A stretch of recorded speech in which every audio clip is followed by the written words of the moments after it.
Hello, hello, hello. I did not burn down. I did not burn down. It was just a fog machine, and the fog machine killed the mic again. Anyways, I'm going to do this over on Discord just in case those people don't have. Let's try this again.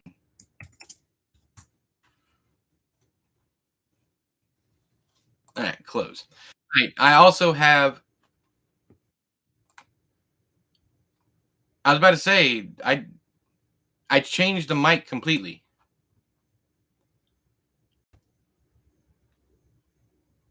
On me, sorry, Nit was me. I know. Oh no, sorry, it was me. Yeah, you're all right. You're all right. And for anybody who I might have scared with the fog, I don't turn the fog machine back on to make sure. I mean, it's not going to happen again because I unplugged the other. This is the problem. For some odd reason, even though the fog machine is plugged into a different surge protector, for some odd reason, every single time I use it recently, it didn't always do this. You guys know I've been using that mic forever. Um, every time I use the fog machine with the Yeti mic now, it just dies. So it's a lesser quality. Yeah, I know. I'm sorry, solvents. I should have get. I tend to think that everybody that's in here is in here all the time, and that's not the case. So I apologize. I truly mean that. I didn't mean to scare anybody. But Viking likes the fog machine, so I give him the fog machine. The only problem with that is the Yeti mic does not like the fog machine.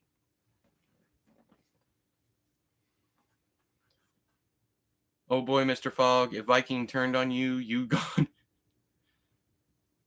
Oh, turn the fog sensor off in my control panel? Will do, Zoop. I just can't do it now that I'm live. You understand. I'm sure you do. I was like, save the book. There's a fire. I didn't catch any of that. I'm sorry. I really am sorry. But yeah, the mic and the fog machine are fighting. I don't know why. It's so weird. It's like as soon as I click the button, the sound goes out. And though they're not connected whatsoever. We do love Viking. We do love Viking. God pound you right here and now, Viking. What do you think about the whole book talk, booktube thing? I don't fucks with it. I don't deal with book talkers, and I don't deal with anyone who considers them a booktuber. It's just a weird. I don't know. It's a weird community, and they're more about drama than actually reading. So I don't fucks with them, pretty much. Harder, God. Wolf, wolf. All right, so let's get back to things. I forgot where the hell we were. We were talking about somebody named Duza.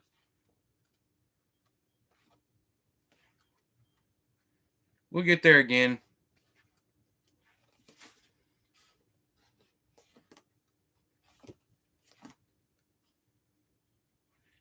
I know we're on YouTube, but not BookTube. We're not on BookTube. And the thing is, they don't fucks with me, so I don't fucks with them. Like, that's the best reason.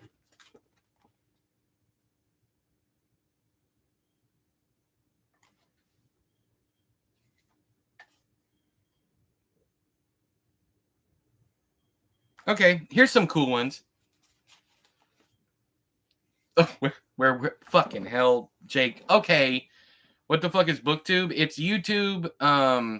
It's when people have like pretty lights in the background and they got the fairy lights and they sit there and they talk about books like this and hi. Hello guys, how are you doing? So I read 92 books this month. I know it's been a slow month. And I really didn't like any of them because they all had characters. You know what I mean? That's BookTube.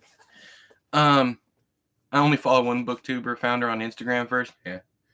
So some of them, the Fog Goddess Boggle. Yeah, I got boggled. I got boggled. Exactly my point. That's the way I mean, it's yeah. That's why I don't fucks with them. They don't fucks with me. So yeah, we're moving on before I get room full of trolls in here because someone's ears itching. Oh my god, that fat dude's talking about us, Hillary. Brittany, no, don't let him talk about us. Shed. Look at my rainbow assorted bookshelves that drive regular book lovers insane. I can never find a book, but it looks so pretty. Please make a video in this voice. No, I am not trying to do that. Yeah. It wouldn't piss me off if they didn't talk down to literally everyone. It's like if you didn't read 4,200 books this year, you are such a slacker. Like, what are you even doing with your life? Hair toss. Hashtag canceled. Yes. All right. So we're gonna go over some horror movies, and you have to tell me what these are alternate titles for horror movies. You need to tell me what the actual movie is called. I would like date the two I watched. Date. Oh. Here's my hour-long review of Happiness for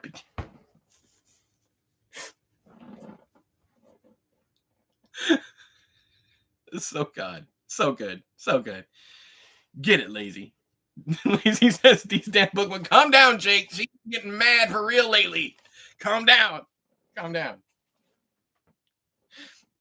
Oh no, I feel bad. I love rainbow bookshelves and fairy lights.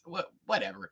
It's not about if you like that thing. There's nothing wrong with that at all whatsoever. It's the condescending nature of their videos, and how, if you don't do and love everything that they do and love, you are such a terrible person. Like, why would you even consider breathing if you didn't read 63 billion books a year? Oh my god. Drink, bitch. Yes, ma'am. Yes, ma'am. That's exactly what it is, Derek. That is exact. And there's some dudes in there too. 100% some dudes in there. There's some they-thems in there too. There's the whole spectrum is in BookTube, wilding out constantly. I didn't really challenge you guys, but I told you guys, do some homework and just type in drama, BookTube drama, and there's days of pages of just prissy ass white girls sitting there going, and then it'll be like BookTube drama, OMG, mad face emoji. That all the thumbnails look the same. They got the big blown out font, and she's just sitting there just looking upset. Oh my god. Oh my god. Why can't you read 22 trillion books in a year? Oh my god. Anyways, oh my god. What is this an alternate title of? Like, for sure. Make Them Die Slowly. Woman from Deep River. What's the actual name of the movie, y'all? Don't be fucking stupid. You better be reading right now as you're answering this question, too. Audiobooks are not reading. Get your shit right. Goddamn, Brad. Brad's right off the jump. Willy Wonka in the Chocolate Factory. What did I come into? None of us can. We weren't there, Nick. We don't know what you came into.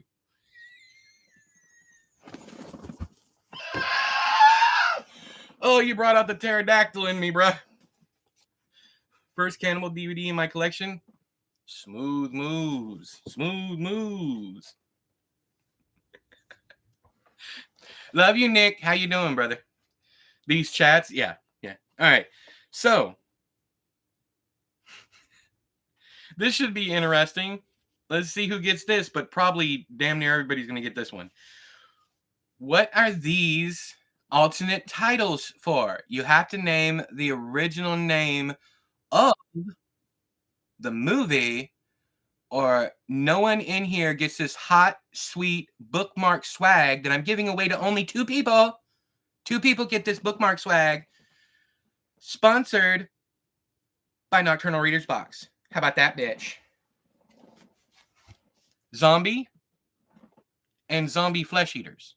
What's the original name of the movie?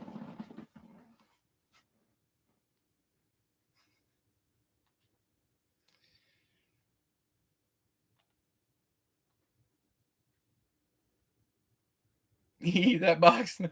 Titanic. Mad Living Dead. I think I like this version of E. What, the sassy one? Yeah. Dawn of the Dead? No. Happy Feet? Correct. No, I'm kidding.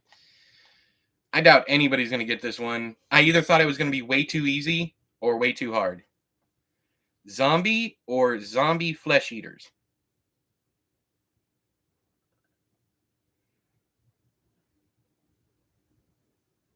Okay. Zombie with just an eye, 2. So yes, you were close, Jimmy. You were close, but it's the second one.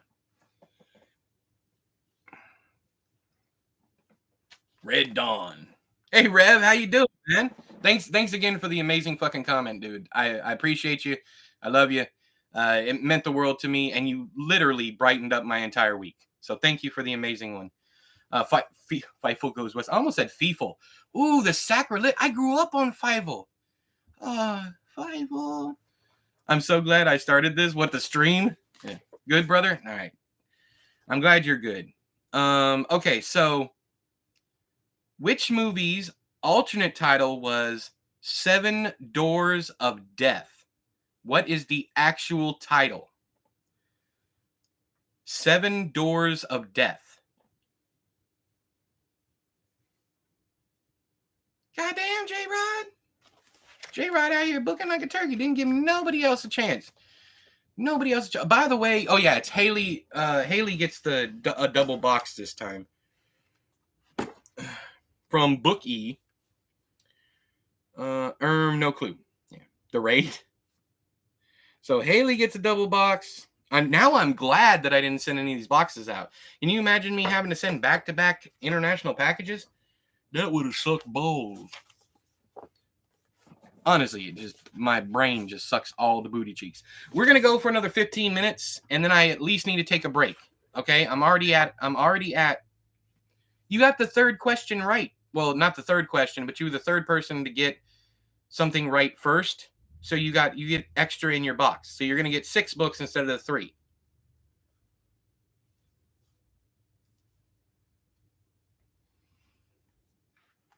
And you know so much, J-Rod. You do. Will you please, air conditioning, please turn on? I am hotter than a hooker in church.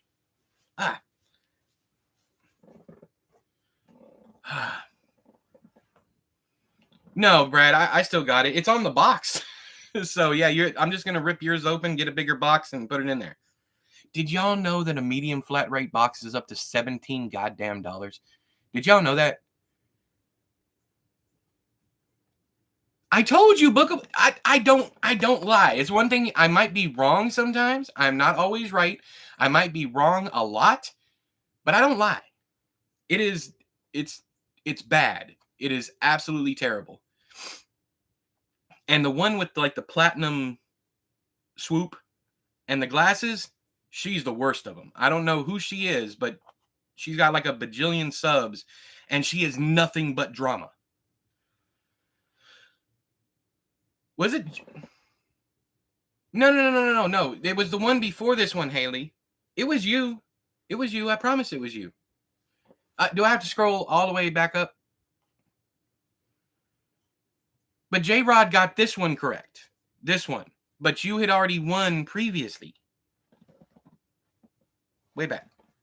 Hey, Sean, how you doing? No, like 11 was too down. Exactly, lazy. They're up to $17 now for a medium flat rate. Whores don't get second checks. Okay. All right.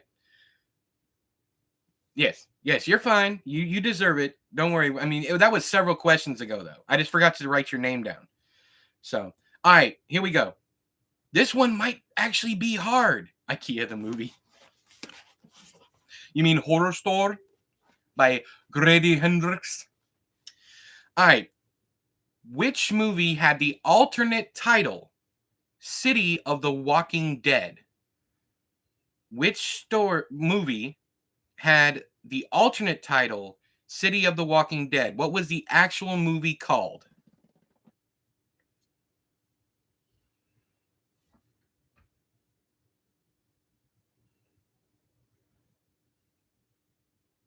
Damn the inflation overlords.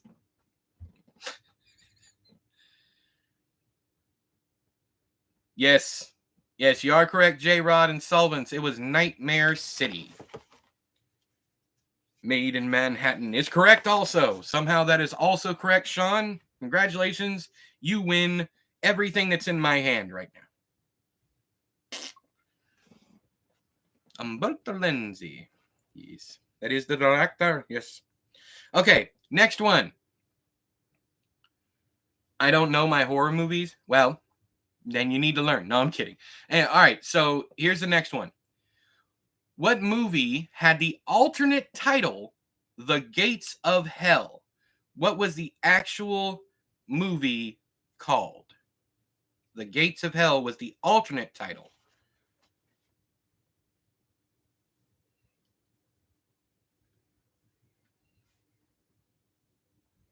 Jumanji. House by the Cemetery? Nope. Demon Wind? That's when my cat farts. As above, so below. That's actually a really good guess, but that came long after this book. This book was published in 2007. So I'm going to say, I don't even like saying the name of that movie. Okay. No one's got it. So in 5, 4, 3, 2, 1. J-Rod's right, but you had already guessed. Yes, you know that. You know that. All right. Next one. This one has Howard the Duck. Hell yeah.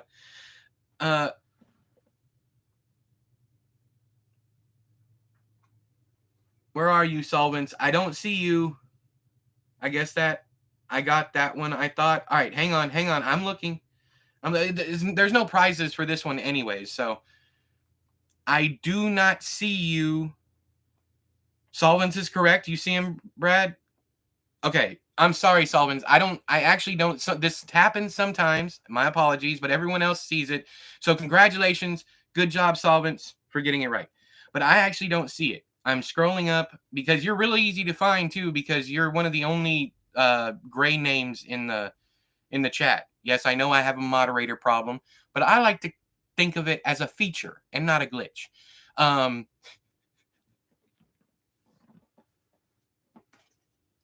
All right, next up. This one has 2 alternate titles. Solvents is a gray. That's fine. We welcome aliens in here too. I don't give no fucks. All right, so here we go. These are the 2 alternate titles. Tell me the actual name of the movie. Cannibals in the Streets or Invasion of the Flesh Eaters.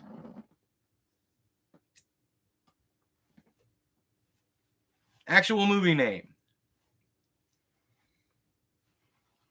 I'm a cannibal in the street and an invasion of the flesh eater in the streets. No, whatever.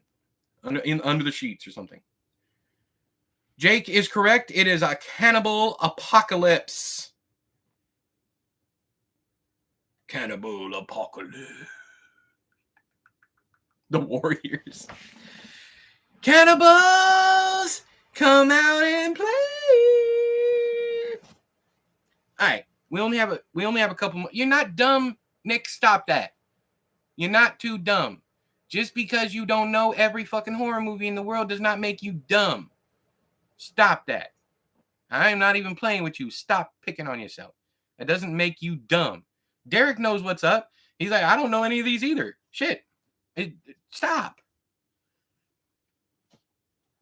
There you go. I don't know any zombie movies. See, you got a whole bunch of solidarity. A bunch of really bright, smart, amazing people don't know it either. So, Nick, be nice to yourself, man. Be nice to yourself.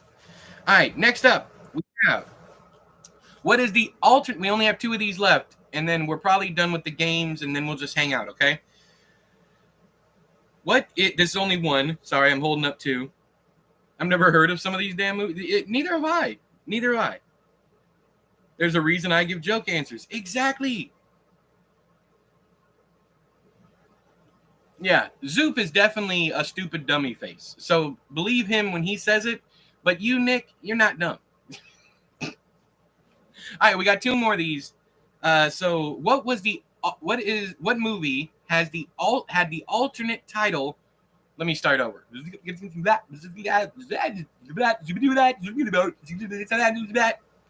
What movie had the alternate title of Unsane? Unsane.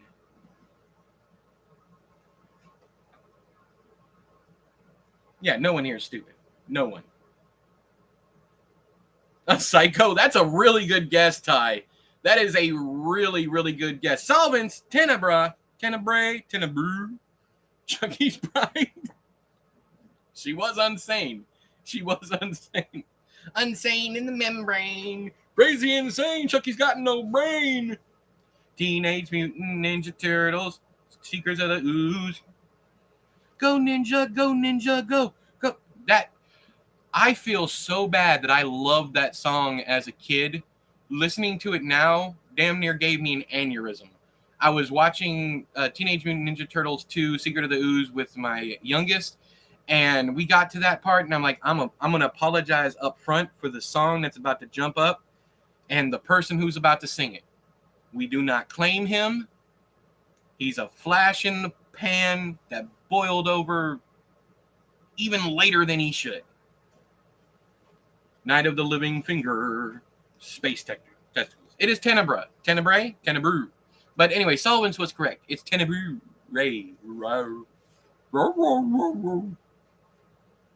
Yeah, the new one does look fun, Brian. I can't whisper into the mic, Brad. I can't with the vagina tentacles. Anyways, last one. White ice cream, dude. Yeah, vanilla ice. Yeah. The one who stole Under Pressure by Queen and David Bowie and then said, no, it's different because Queen's version goes dun dun dun dun dun dun, and ours goes dun dun dun dun dun dun dun dun dun dun. Bitch, come on. All right, which movie had an alternate title of Creepers? What is the actual film's name?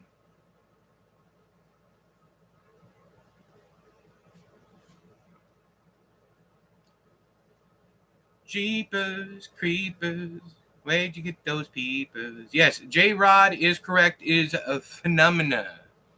Phenomena. Phenomena.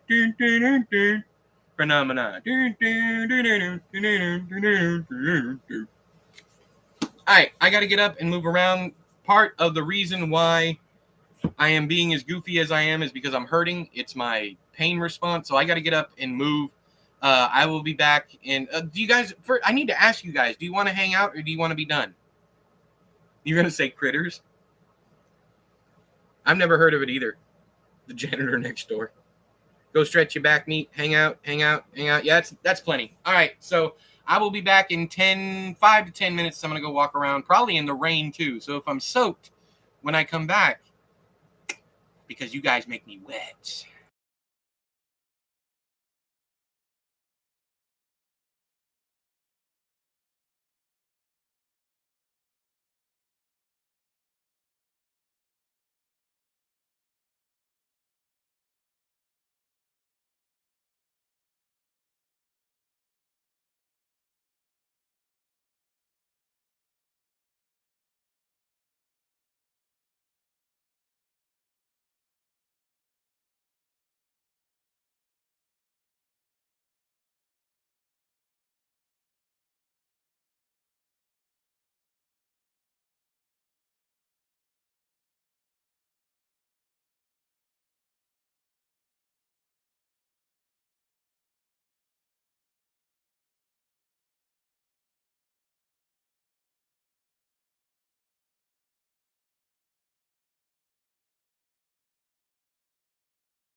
Okay, I'm back.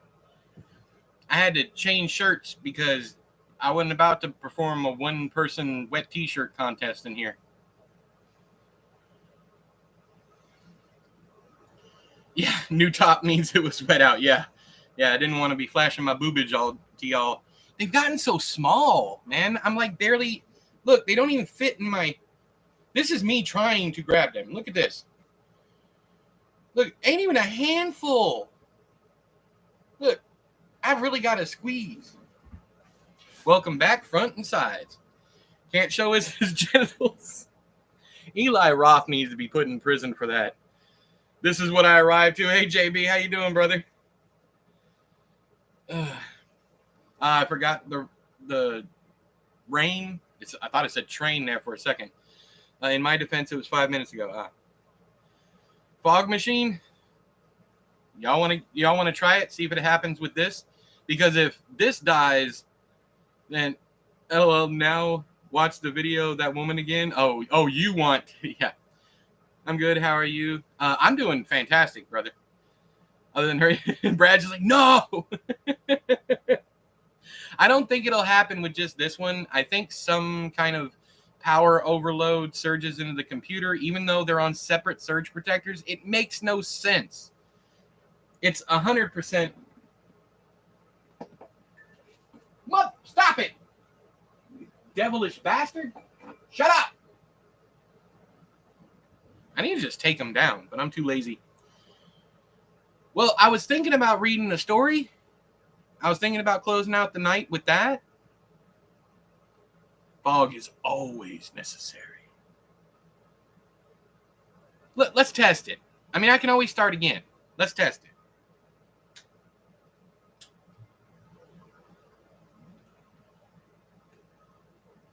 You can. I don't know why I'm playing. You can hear the fucking fan in the background.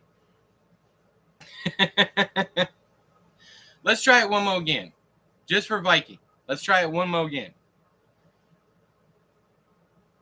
Fog means paranormal happening. Yeah, obviously. Like, it's haunting my mic. It's like, no, shut up. I'm back, bitches. Every time I wear this shirt, I get a little sad. This is A.G. McDonald. He was one of the most unique YouTubers on this platform, and he was absolutely hilarious.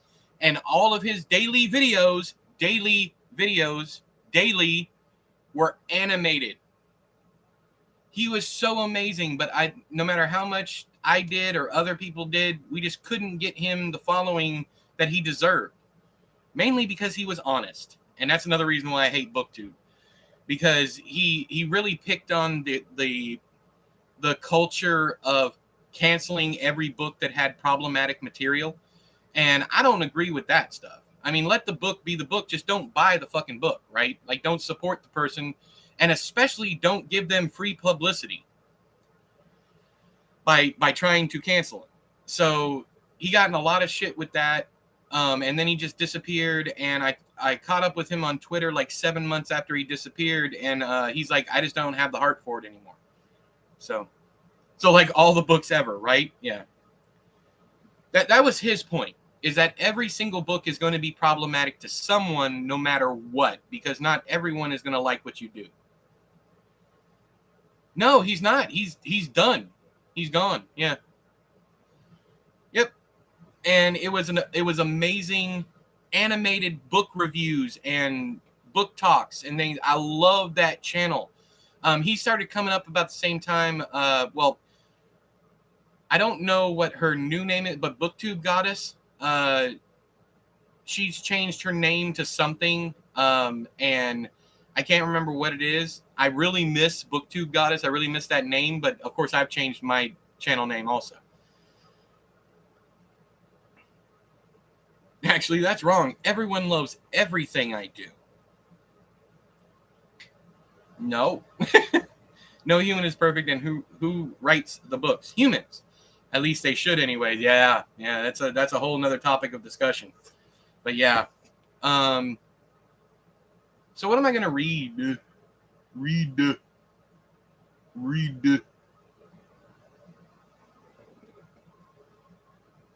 Ash is fine. Yeah, he's fine. He's always fine. He's spoiled rotten as usual. War and Peace. Yeah, let's see if we can get through War and Peace tonight. How about that?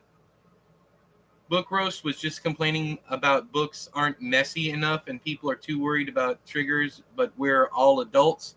Well, I mean, triggers are there for the people who want them. You know, if you put them in there, and so I mean, you don't have to read the triggers.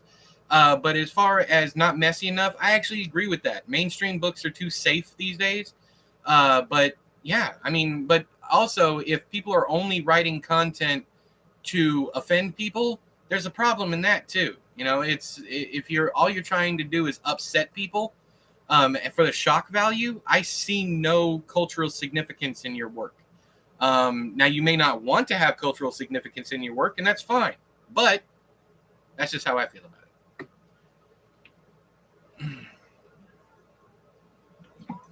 No, we have a publisher in mind. Actually, two publishers in mind, so we won't be doing the cover. Hey, J Rod, are you back or have you not been here? Certain things I can't read, so always appreciate any trigger. Yeah, exactly. I mean, that's why we, whenever I did books or me and Darren did books or whatever, I would put a note up front saying if you need them, they're in the back. Like I have no problem offending someone, but I do not want to unintentionally trigger them, so I give a trigger warning. And it's in the back of the book. You don't have to read it. Do you think books should be age rated like movies? No. No, definitely not. Here's the reason why. In a movie, a child sees something, or in like any visual art, a child sees something and they see it. They absorb that image. That I have a problem with. And that's why there are movie ratings, right? But when you read a book, when I was 13 and I read that scene in it, I had no idea what the fuck was going on. If your child knows what is going on in a scenario like that, you have bigger problems than that book. You do. And that's what most people miss, is that if a child understands adult concepts, there's something else going on. And that's what needs to be attacked and not the book. And look at the Discord if you need to know how kids are traumatized. That was a very interesting discussion. That's what I love about our community. It goes some wild places. I had someone tell me once it's only fiction. It shouldn't bother you. Fiction has bothered me more than any nonfiction I've ever read. Like I've read Helter Skelter. I've read, anyways, I've read a bunch of stuff, and there's stuff in fiction that has bothered me far more than nonfiction. I don't know why, but I do necessarily believe that real life horrors in fiction are scarier than supernatural things. That's why I use supernatural more as metaphor. It's not meant to scare you. But yeah, that's just me. That's me. Some people are scared of the supernatural. That's fine.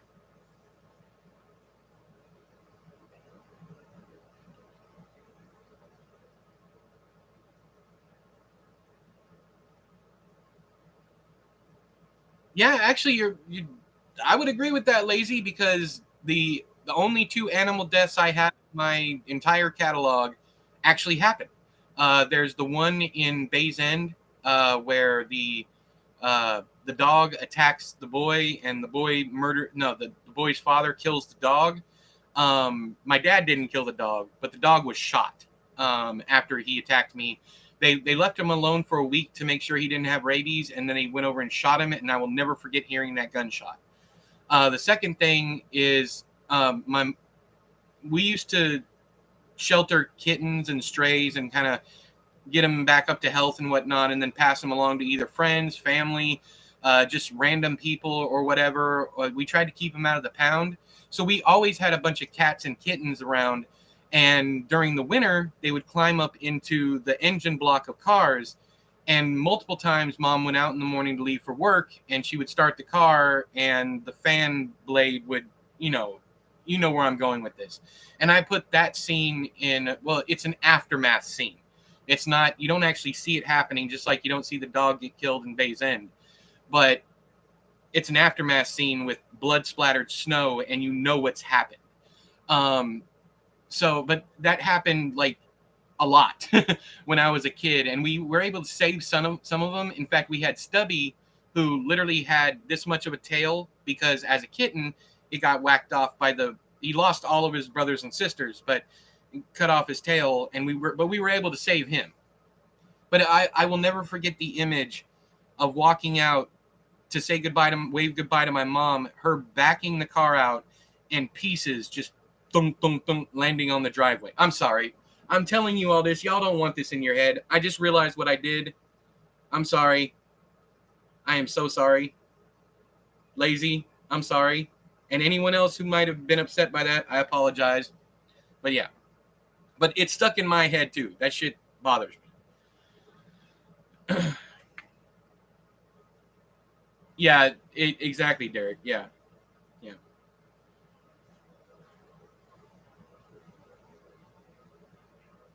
It's an awful sight, and I will never forget it. And that's one of the reasons why I put it in Life After Dane, was because I was trying to get it out of my head. I know, but Lazy especially doesn't like that, and I want to respect that. So, if I don't respect nothing else about Lazy, kidding, of course. I love Lazy. I love Lazy.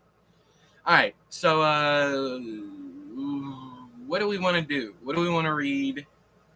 Change the subject. I can send you another story real quick if you want something to read. I can, yeah. I can read it. Yeah, go ahead and shoot it to me. Church of the Chair at Gmail. Basically, I think it's the same place you sent the other stuff. I think, yeah, where you sent your address. Same place you sent your address. I'll go ahead and open it up. And I'll be waiting for you, Jakey baby. I'll be waiting for you right here. I'll be waiting here, clutching my tiny chest meat.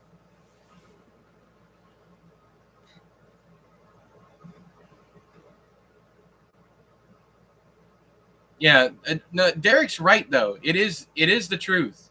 I remember going through Texas. I won't get graphic here, I promise, but I remember going through Texas and just seeing all of the poor deer, and then you would go down a little farther, and there'd be a semi truck on the side of the road with its grill all fucked up. So yeah. Oh, you want? Do I need your other email? No, you're good, Terry. You're good. I just want stuff for the channel to go to the right place, and I only check the other email, the one that you have. I only check that one like once a week. Well, so I guess if you want, but I don't check Church of the Chair that often either. I now have like 4 different emails. I have a personal email, I have a business email, I have YouTube email, and I have the old email. So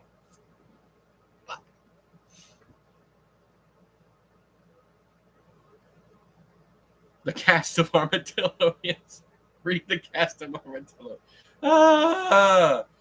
Y'all need to stop. It is a lot of emails, but that's what happens when you have as many personalities as I do. No, send it to me as like a doc or something so I can open it up in a different window. So I can open it up in Word. Do you want the body of an email or as an attachment? Give me that attachment. Nobody said there'd be. You should talk more in Discord. Yeah, Terry. Honestly, if you want like full access to me now, Discord is the way to go. Because we can DM over there too. It's always boobage. Oh well, Derek, that's reality. Yeah, it is reality. It is. ¿Por qué no titty? Why? No titty. Why? Why? ¿Por qué? No titties. Bring me back my titties, or you get the chancla. This channel can be Titties R Us. It can be. I'm just saying. Ian Lazy. I'll look up tomorrow after my appointments. Please do. If you need a link, just let me know. But they're always in the description of the videos. So just click on that. All right. It has arrived under my bed. It has arrived under my bed, dude. It has arrived. It's so under my bed, broski. Actually, I could have just had it. I forgot I had my phone on me. I could have just read it in the body. Anyways, it's all right. I can do it here. It's stupid. I'm such a fucking idiot sometimes. Let me stop. I told Nick to stop, and I need to do as I say. Do as I say. All right, let's get some mood shit going on. Can you hear me? Can you hear me? Can you hear me? All right, Tina. Have a good one. Thank you for stopping in. I ain't seen you in a while. It's good to see you around again. Yeah, I know. I'm not stupid. I know. Okay, you can hear loud and clear. And the fog is working. So let me turn off the lights. Let's do this right. Ah, my fucking elbow! Ah! Bitches! Ah! Shit! Ow! I hit my funny bone! You big bastard! Ow! Ah. Ooh. Ooh. Hang on. Are you okay? Excuse you, fog machine. Ooh, that hurt. Kind of feels good when I rub it though. All right. Ow! I just leaned over onto it. Why do they call it a funny bone? It sure as hell ain't funny to get hit there. Oddly enough, I do tend to laugh, but that's my pain response. So I don't know. Ow, rubs better. Aw. You sound like a ghost horse then. Eli Roth rubs funny bone. Is this genitals? I was like, is he horribly burned? No, I fucked up my elbow. It's still throbbing. Still throbbing. That's what she said. All right. Okay. Open Sesame Street. Just once. Open Sesame Street. Okay.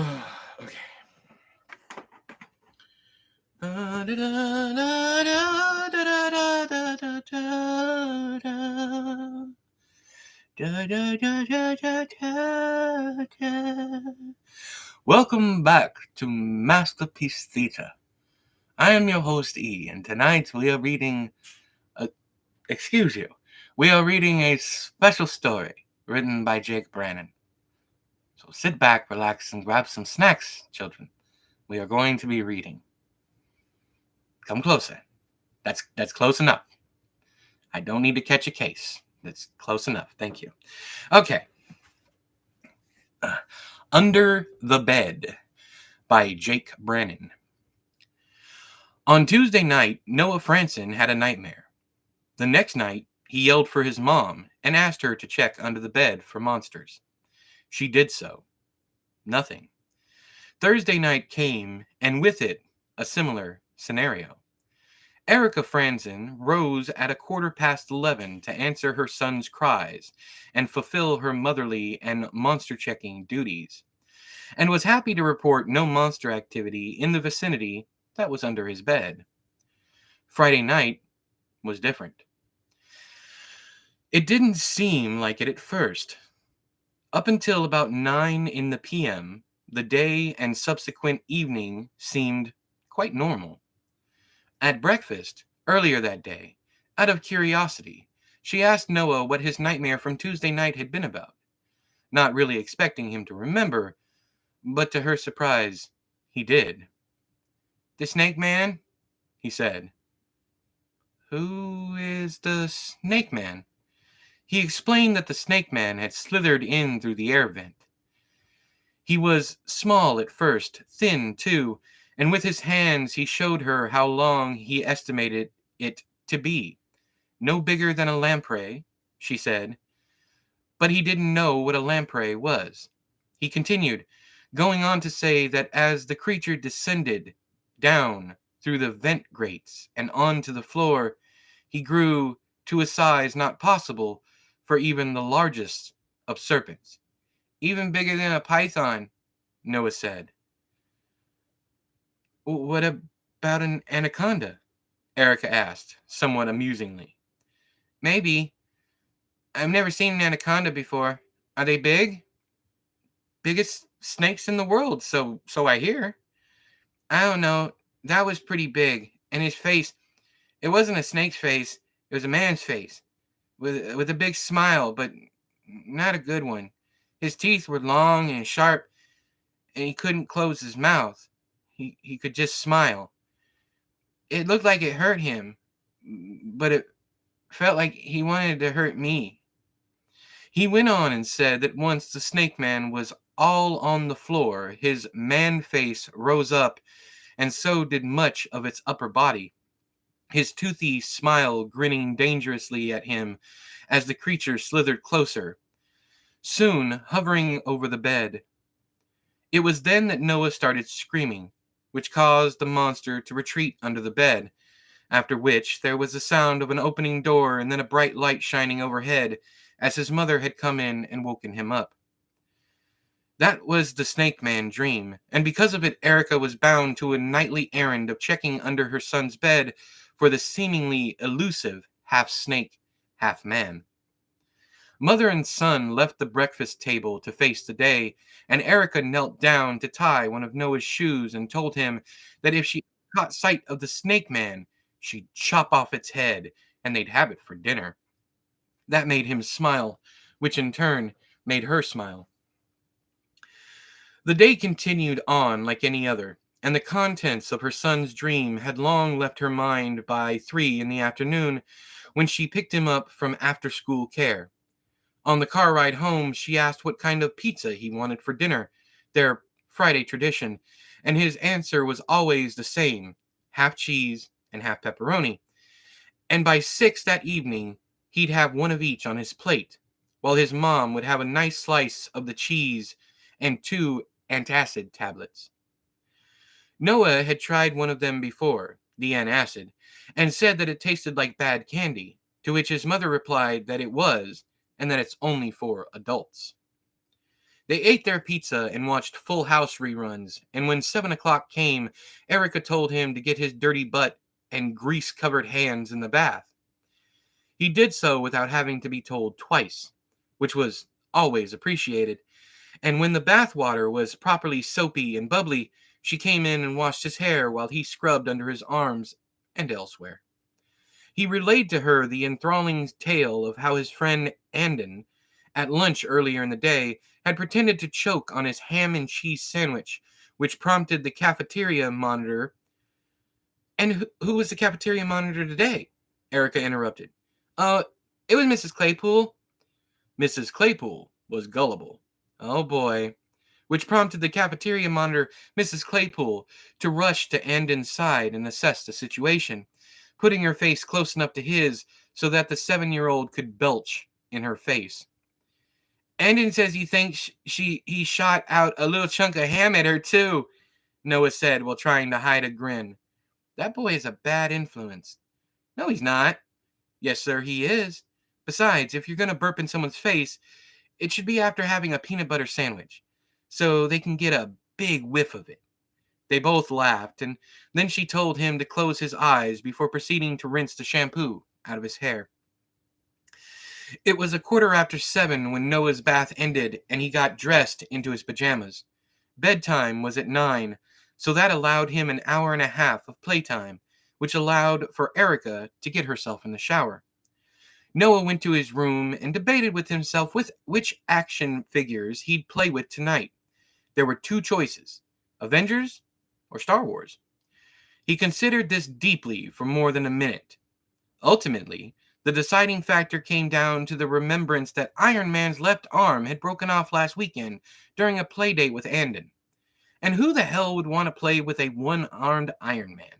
He'd just slow the Avengers down. And so Star Wars it was. The figures were in a plastic drawer in the closet, and while he dug around the cluttered mess inside, looking for Han Solo's blaster, because he couldn't use just any blaster, it had to be his, he both heard and caught in the corner of his eye something under his bed. Turning his head quickly to see, only to see nothing but a shadowy darkness under there. What was it? He thought. Something dark. It's always something dark. He recognized the sound, but he didn't want to say it or think it. The thought came into his mind, and he couldn't help it. Something slithering. Then he thought of pythons and anacondas, and how he'd never seen an anaconda before, and that all he knew about them was that they were the biggest snakes on Earth, and that the snake man was bigger and... Stop! Wait. Yes! He found Han Solo's blaster. The previous moment's fear and uncertainty left him. So did the thoughts that accompanied them. Chewbacca, Luke, Leia, R2, and 3 stormtroopers joined Han Solo in a reenactment of the Battle of Endor from Return of the Jedi. Though he didn't have the right Leia, which was unfortunate. His figure of Leia was dressed in her Hoth outfit from the beginning of Empire Strikes Back, but he didn't have an Endor-dressed Leia, so Hoth-dressed Leia had to suffice. He also had a figure of Darth Vader, and so he and Luke had their final confrontation down on the surface during the battle between the rebels and the stormtroopers, because Noah didn't have a Death Star for them to duel on like in the movie, and he very much wished that he did. Andon had a Lego Death Star that he helped put together the previous summer, and not soon after he'd asked his mom for one too. Maybe for your birthday, she would say, which then turned into, maybe for Christmas. He had his doubts, but he was still hopeful. The battle between the 3.5-inch pieces of plastic raged on and soon ran out of control and off script from the film.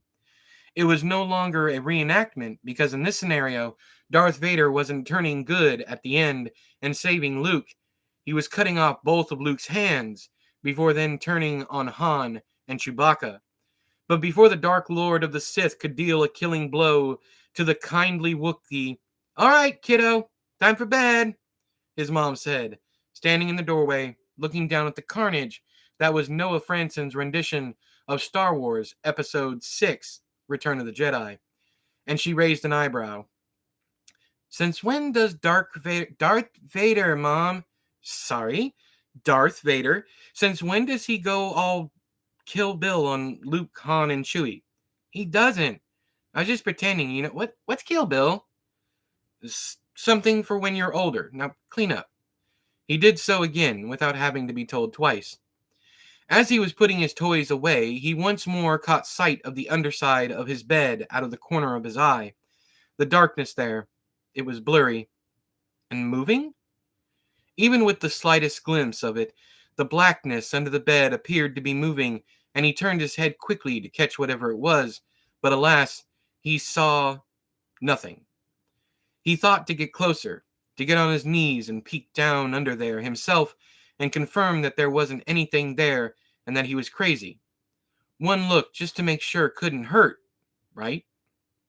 He finished putting Luke and Vader and Chewie away in the drawer in the closet and shut the closet door and then turned to face the bed. He forced himself towards the end of it and began to kneel down, putting one hand on the edge of the comforter that was hanging down and obstructing part of his view. Just as he was about to fully be on the ground and pull the blanket away, his mother entered the room and mused at her son on the ground at the end of his bed. "Honey, what are you doing?" she asked, and that must have spooked him because he jumped and gasped audibly, which surprised her. "You okay?" "Yeah, you scared me." "What were you doing?" Noah thought about his answer for a second. Did he tell her that he saw a moving darkness under his bed? What did that even mean? He'd asked her for the past few he'd asked her the past few nights to check under there for something, for monsters. He felt silly about that, and so decided to go with the next best thing. "I thought I saw a bug crawl under there." Erica cringed and looked like the shivers had come over her. "What kind of bug?" She didn't like bugs. "I don't know. Maybe a cockroach?" "Ew." and she shivered some more. Well, I'm sure Mr. Cockroach won't mess with you. Come on, get in bed. He got up off the floor and climbed up the edge of his mattress and crawled toward his pillows, lying his head against them and tucking his feet up and under the covers. He liked the feel of the sheets when he first got into them. They were cool, and so was his pillow. He loved it. Erica began to tuck her son in and sat to the side of him and waited for him to place his right arm before her. Every night he'd ask her to tickle the underside of his forearm.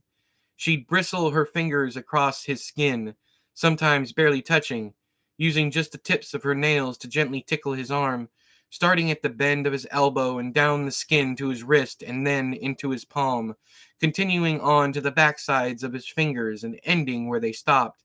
The shiver is what they called it.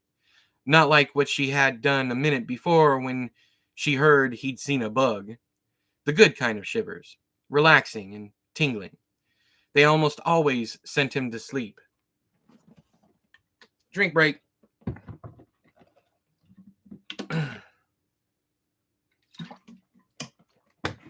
Hydrate, bitch. All right. But Noah had things on his mind preventing him from doing so. He was scared because he felt there almost had to be something underneath him, just waiting for his mother to leave the room. There just had to be. Then again, there also couldn't be. He told himself that if there was anything under his bed, it would only be Mr. Cockroach. And that wasn't even a guarantee because that was a little white lie he told his mom. You're crazy, he told himself. He needed to think of something else. Mom? Yes? Will you tell me a story? That caught her a bit off guard because he'd never made such a request before. It also sent her into something of a minor panic because she wasn't sure what kind of story she could possibly tell him. A story? He nodded. What kind of story? He told her that any kind of story would be fine.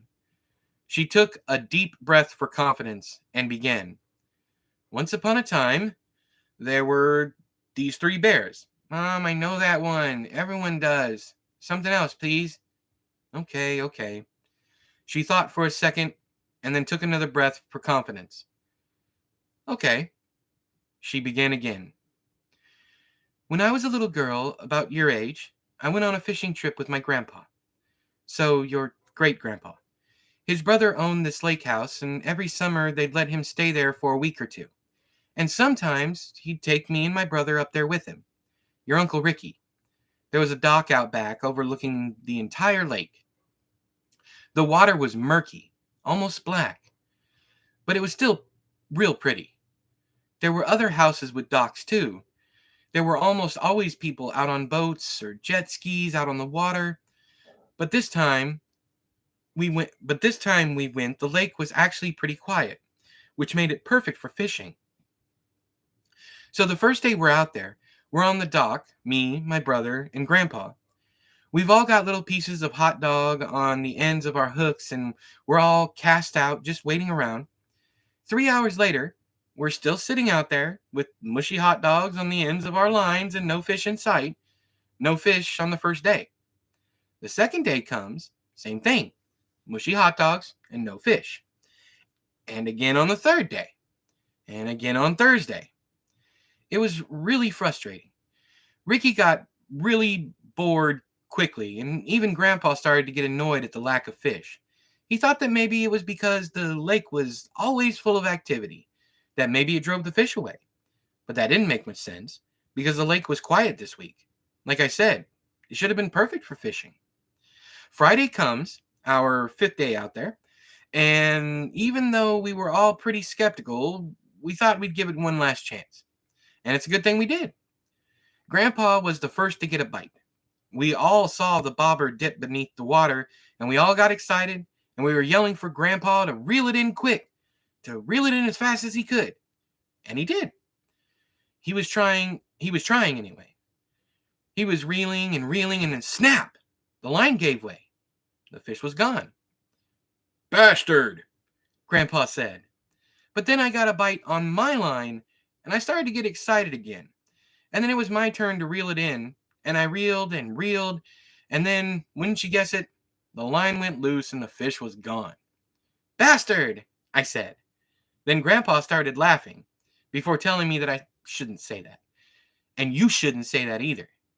So, another half hour goes by, and we don't see much action. No bites, nothing. We thought, okay, those 2 bites were all we were going to see today. And then, right as we were about to pack up and leave, I get another bite on the end of my line. The bobber would dance on top of the water, and then it would dip under and come back up and wiggle side to side. Then it would dip again and come back again. And then it would go under, and it stayed there. It stayed under. And that's when I knew to start reeling. My brother and Grandpa were yelling, reel it in, you got something. And I did. I knew I had it this time. I wasn't going to let it get away this time. I'm reeling and reeling, but this time it felt different. It felt heavier and stronger than the fish before. The end of my pole was actually starting to bend, and the line was being pulled tightly, and it too was dancing all over the water. I wasn't sure if I was going to be able to do it. The fish was so strong. I was sure it was going to break my line, or even my pole. I yelled for help, and Grandpa and Ricky came over, and Grandpa grabbed a net and knelt down on the dock to get closer to the water, and Ricky grabbed the pole with me, and we're both pulling with all our strength, and I'm reeling in as fast as I can, and my hands are aching and cramping, but I keep going, and that's when we saw something break the surface. It was then that we found out that it wasn't a fish on my hook. What was it? I kept reeling, and it was getting easier now because the thing was getting tired, and it came to the surface, and Grandpa managed to catch it in a net, and he brought it up on the dock with my line still in its mouth. It was an alligator snapping turtle. Not a full-grown one, but also not a baby either. A mid-sized one, I guess. He was really ugly, but also really cool to look at. The top and the bottom of his jaw ended in points, and he was snapping and snapping away. His shell was bumpy, and the bumps on it were all pretty pointy, too. But he's snapping, and Grandpa couldn't get close to get the hook out of his mouth because he said that an alligator snapping turtle's bite is so strong it can take your finger right off. And well, none of us wanted to test to see if that was true. So Grandpa cut the line as close as he could to its mouth and grabbed it by both sides of its shell. And we didn't want to just throw it back in the water, so we walked off the dock and down to the shoreline, and we set him down and watched him waddle back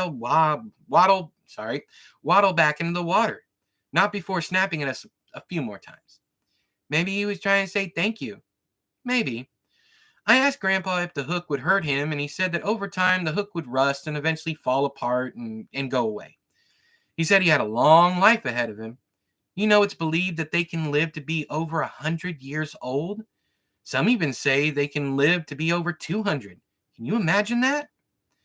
Every now and then I think about that turtle and how he's still likely out there. Or her. You never know. I wonder what he or she is up to. Probably got some little snapping turtle babies by now.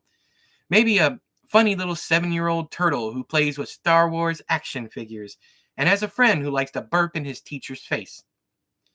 They both laughed at that, as Erica brought her story to a close, mother and son both with a smile on their faces. She bent down and kissed her boy on his forehead and told him she loved him, and still smiling, he looked up and told his mom he loved her too. He liked her story, and now he too was thinking about the alligator snapping turtle, living in the murky waters of that lake, having to share it with all sorts of other animals, like snakes. The snake man.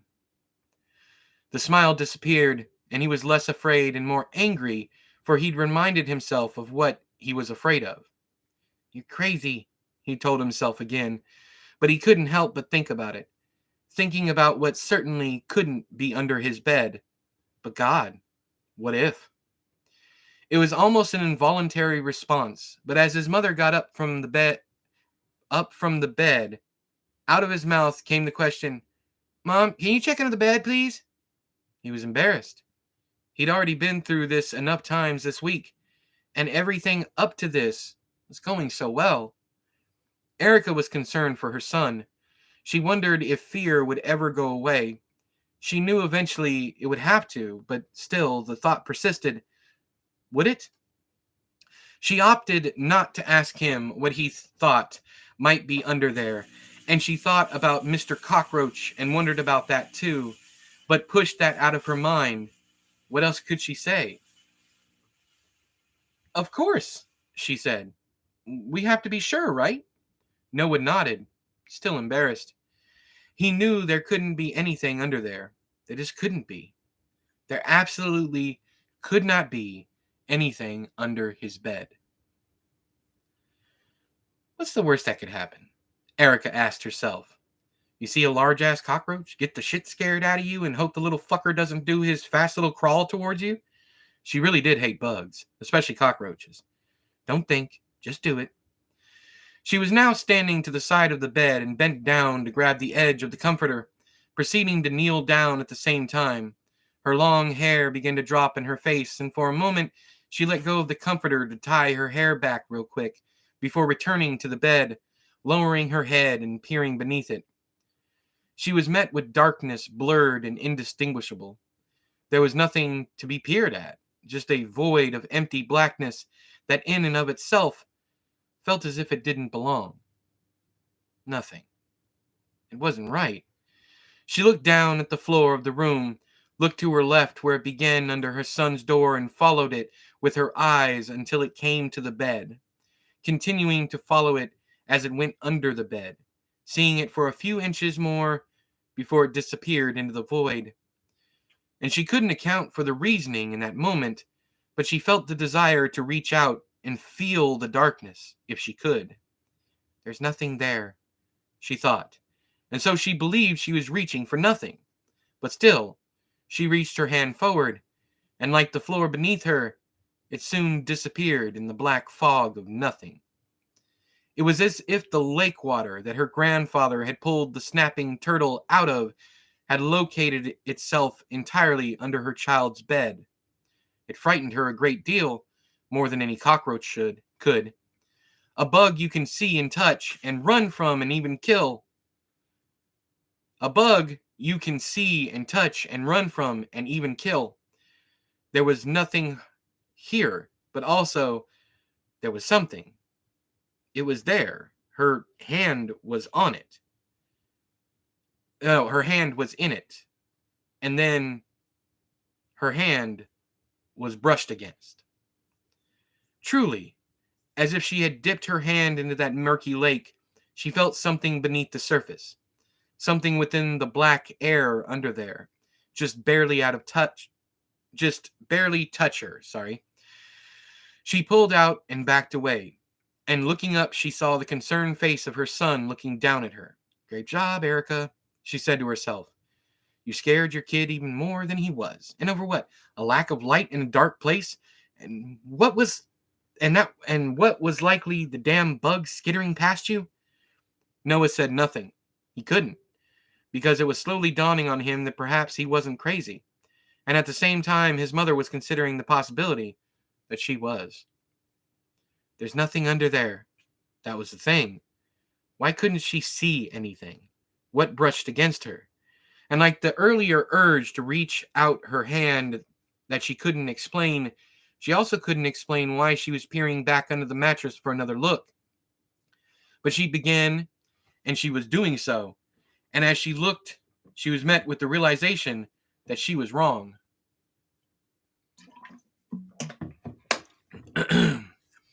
The nothingness of the haze that was not a minute prior under there was now gone, replaced with the coiled, leathery form of a large serpent.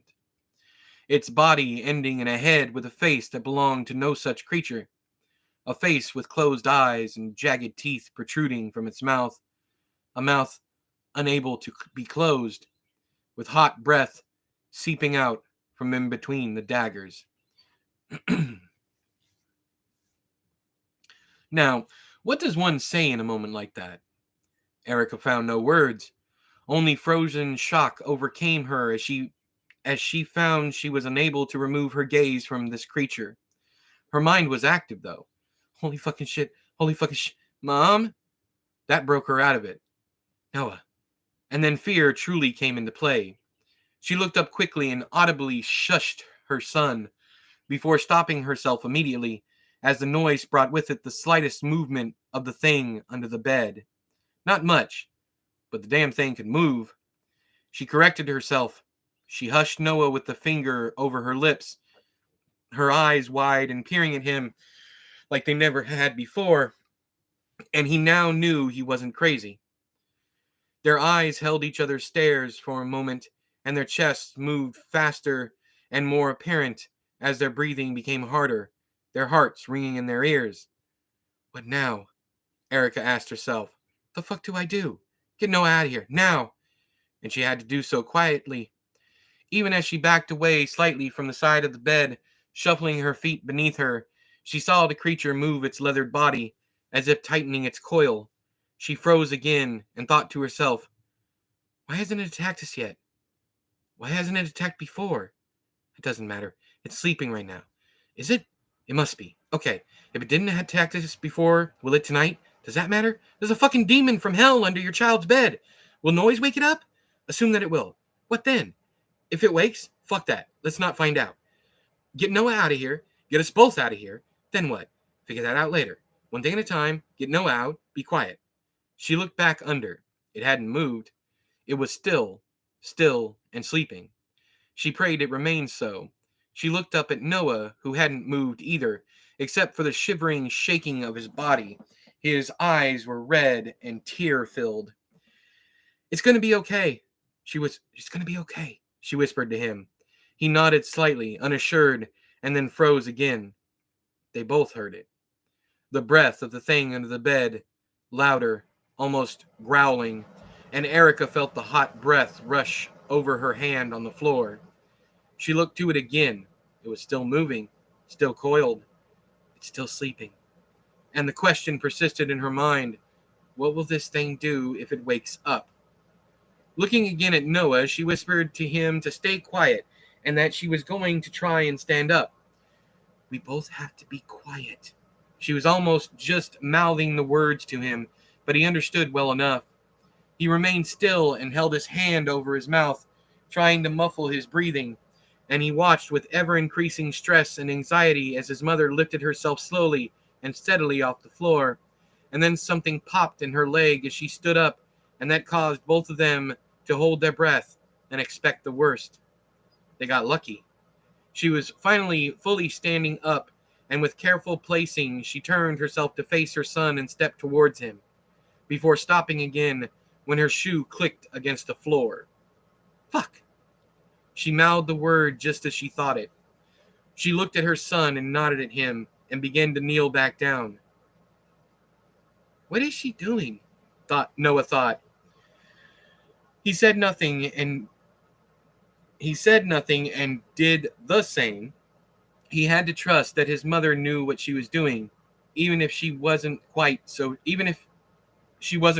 sure. Back on her knees again, and she didn't bother to look again. There was one thing she was back down there to do, and that being to remove her shoes. She grabbed the right flat and slid her socked foot out and did so again with the left, leaving both shoes on the ground. She stood again, and thankfully there was no clicking and popping of her joints to give her pause. Back again, standing to the side of the bed, she positioned herself close to it and reached her arms out. Noah got the hint and slowly began to crawl towards his mother's arms, careful not to make too much movement or noise, careful not to press down too hard on any one spot of the mattress.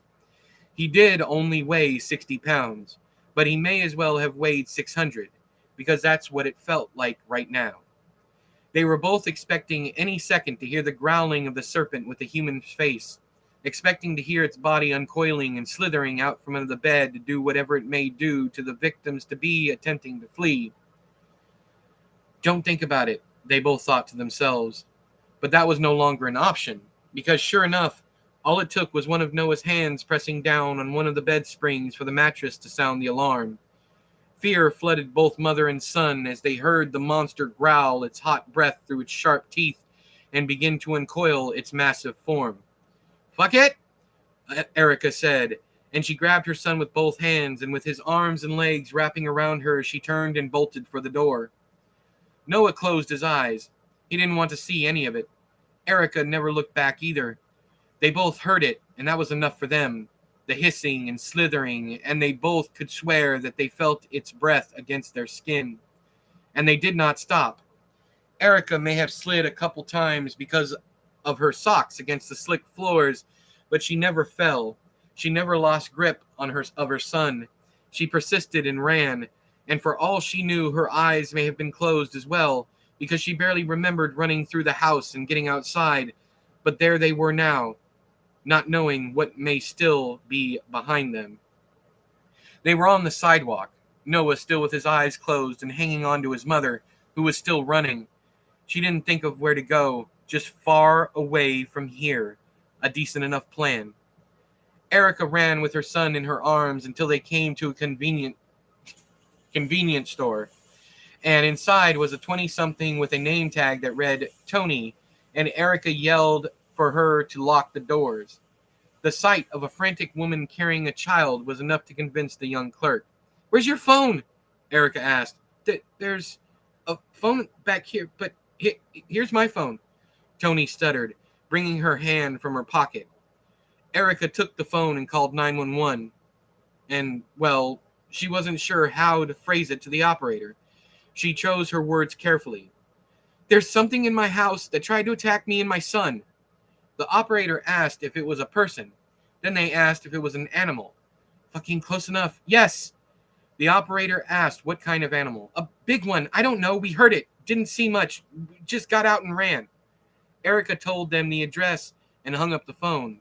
It suddenly came back to her that Noah was still gripped around her. His face was buried in her shoulder, which felt warm and wet. "Honey?" He mumbled something. "It's all right. We're safe." She hoped that was true. She knelt down and began to loosen his grip and came off her, attempting to stand on his feet, which wobbled back and forth, making him sit down. Erica sat next to him, and they looked at each other. Tears were running down his face. He couldn't speak, and his body still shook, and she noticed that she was doing the same. What else could she say in that moment? It was easier to just say nothing, so that's what they did. They sat against the wall in a room to the side of the checkout desk and held each other, waiting for someone to arrive to speak to them. An officer arrived within half an hour and said that other officers, police, and animal control were at the address she'd given them. They were searching the place as he spoke. It was all of little comfort. Erica knew there were two things that could happen, the first being the more likely. They'd find no such creature, no snake man, no monster with a black, leathery serpent's body ending in a man's face with daggers for teeth. Or they confirm something just as terrifying, that such a thing really does exist, and then what the hell do you do after that? One thing at a time. The officer was getting a call in, and he stepped outside to take it. Erica began to stand up so she could hear what he'd have to say, but quickly determined that it didn't matter. She wouldn't be taking her son back to that house. Not tonight. And she wasn't quite sure what she'd do for the coming nights, but she knew she'd figured it out. She had to. It looked as if the officer had finished his call outside. Still, Erica did not stand. She remained seated. Noah had fallen asleep in her lap. The poor kid. She looked down at her son, and with one hand she rubbed his head, and with her other she wiped tears from her face and thought about how tired she was, and that, like her boy, she could just fall asleep right then and there, and perhaps that's what she'd do. She closed her eyes and thought of Noah, and she prayed for sweet dreams. Did the snake man bite them? Did the snake man get them and put them to sleep? Did they find anything in the house? Oh, the open-ended questions. Also, I should have asked you how long it was before I agreed to read that because my back is on fucking fire. Jesus. Ugh. Ugh. Ugh. Yep, good story. Needs some editing. Also, there's one paragraph in there where you said again 6 times. 6 times. But yeah, it needs some editing. But other than that, good story. I like it. Ugh. Ow, my butt cheeks. It's gonna be okay. She whispered. My butt. Ugh. Okay. Lights. Give me a reason to stand the fuck up if nothing else. Oh, Savannah, it's a light bulbity bulb. Shimmy charge. Ugh. Ugh. Normally the no ending would bug me, but this was. See, what the way I picture it is that the snake man had bit them both on the way out. They just didn't notice, and they were falling asleep because they're about to die of poisoning.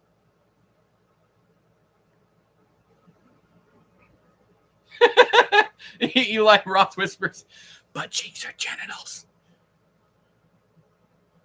Yeah, I've been coming back to it every now and then to fix it up. Still got to go over it again. Yeah. I like the writing series with Chad Lutsky. I think it might be interesting, informational to do one with someone with little to no experience next. Probably be a good challenge too. The only other person interested is Viking, and I don't think he has little to no experience. So, yeah, it was a real fun story. I love the urgency that you have with scenes, how you use the proper like run-on sentences and comma placement and everything that really it makes it really easy to read and really bring out that sense of urgency. Like, you know, reading doing a cold reading like that is one of the hardest things to do if the story isn't good. Like if just the writing, sorry, not story. If the writing isn't good, it's full of just stumbles and bullshit and, you know, all that crap. But it was very, very easy to read. Ugh. I disagree with that, Lazy. I disagree with that 100%. The Sandcastle story was damn near perfect. I mean, I had some slight editorial adjustments, but it was damn near perfect. You'd be interested? Do you want to work on a collaboration with me on a book just blindly? And do you have any experience? I mean, I'll do it either fucking way, but more like no to negative. Okay. Yeah, we can do that. That would be really, really entertaining, I think. All right. So let me finish up with, I already have a full plate with Chad, but me and Chad write pretty quickly together. And then I told Viking I'd do it with him. Oh, yeah, I'm going to do it with the Viking. I'm going to do it with Viking, and then you're up after that. Oh, shit. Shit, fuck Panda Bear Jesus. It could be. It definitely could be. I know Viking. Unless you want Derek to go next. I mean, if you're willing to do that, but you asked first, and I'm all about, you know, who comes first. I love to come first, but, you know, I like to think of others sometimes, too. I really love how open-ended stories are. I vastly prefer the Sandcastle story because that one is so on the, it's very, like the whole thing is open to interpretation, like what is going on at any point in time. With this one, this is a more straightforward horror story. And I'm gonna have a gummy. I promise. I'm going here in about 2 or 3 minutes. I promise. But I'm easy. I'd love to see you and Derek collaborate. Well, that's fine. Also, we might be able to do both because Derek's on the road a lot. So it all depends on, you know, whatever. Cool. I've got an idea for a short story, but I've never written like at all. You've never even tried.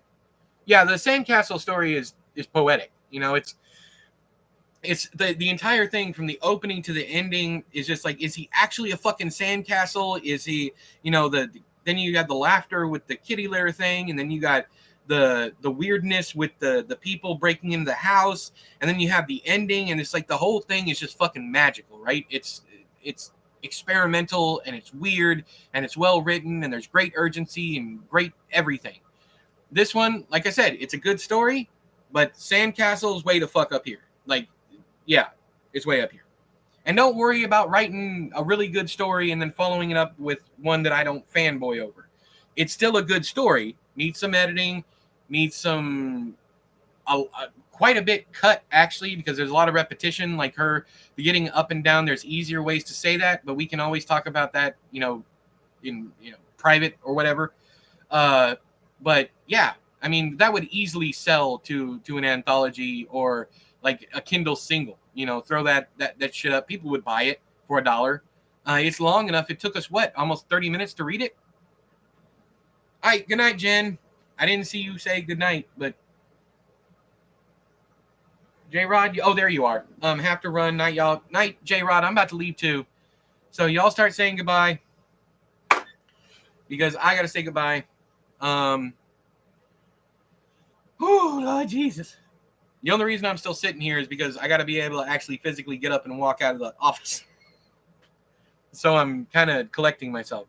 Night Viking, good night Ty, good night Jake, good night Haley, good night J Rod, good night Derek, good night Zoot. Oh, who else is here? Good night Jimmy. Good night Solvents. Good night Boggle. Yeah. If I missed anybody, I'm sorry. Good night Lazy. Love y'all. And I'll see you over on Discord for those of you who are there. I missed. Oh yeah, good night, Sean. I think I missed Terry leaving, but yeah, y'all have a good one. But until next time, you know how we do. All hail the chair.